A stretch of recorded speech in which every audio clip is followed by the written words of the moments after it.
Series cars here at Dover, the Monster Mile. Just looks tough, doesn't she? Now, I hate to ask this question. Miles, I guess it's a he. When you won here, yeah, were they calling it the Monster? Did it have the nickname of the Monster Mile then, in the late 80s? Or feels like it did. Did it? It's always been scary to me. Yeah, I understand. I mean, the shoe fit then. I just didn't know if it had been made official. It was asphalt back when I was able to go to Victory Lane, driving for my brother the first time. I was going to ask you that. Concrete versus asphalt. As a driver, can you feel confident on one more so than the other?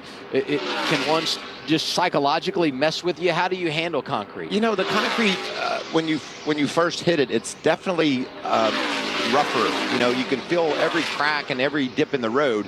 And so it's more of a chattery feel that you get here as opposed to asphalt where you just, it's smoother. But there is a difference, and some drivers just don't adapt to it well. But now these days with simulation and how good these cars are set up and the drivers prepared to get out there, you know, there's going to be favorites and comers and goers.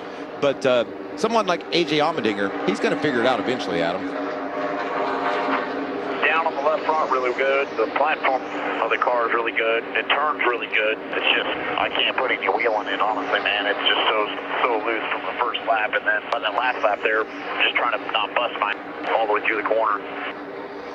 He's trying not to wreck. I'll paraphrase. I could have translated that, actually. but it's loose. You know, he's turning. He's doing everything he wants, but he wants to hammer the gas, and he can't because the rear end is hanging out. So that's why he's probably 20th on the scoring pylon, and that's something I think is really interesting. I've never practiced for 20 minutes and then waited 10 minutes and went and qualified. I mean, that's something that is new to me, and it's so much fun to watch. First guy out in qualifying is going to be Stephen Parsons. He doesn't have any points to fall back on. He's got to get out there and gun it and go. And that's what all these drivers are going to do here in a bit when we go qualifying. There are no Colleague cars in the top 10 in practice. Noticeably absent as well, the drivers from Richard Childress Racing. The two rookies, Sheldon Creed, Austin Hill right now, 11th and 13th on the board. That'll end it, Adam. So it's over. You got what you got.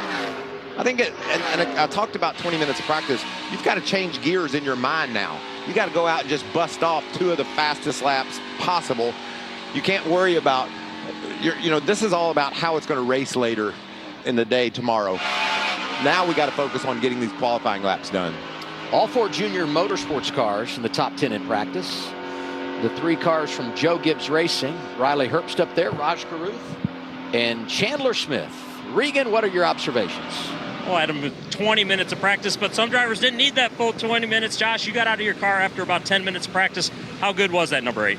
Yeah, I felt like it was pretty strong. We had a really good run here last year, so we really paid really close attention to that, and I just kind of made a couple runs, and I don't know, just felt pretty good about it. So just hard to you know, so many people are trying to practice at once. There's so much traffic and stuff, it's hard to tell. So I felt pretty good about it, and we'll get ready to qualify. Josh Berry, runner-up in this race 1 year ago. Been so strong this season, wouldn't expect much different. Stick around, coming up, we will have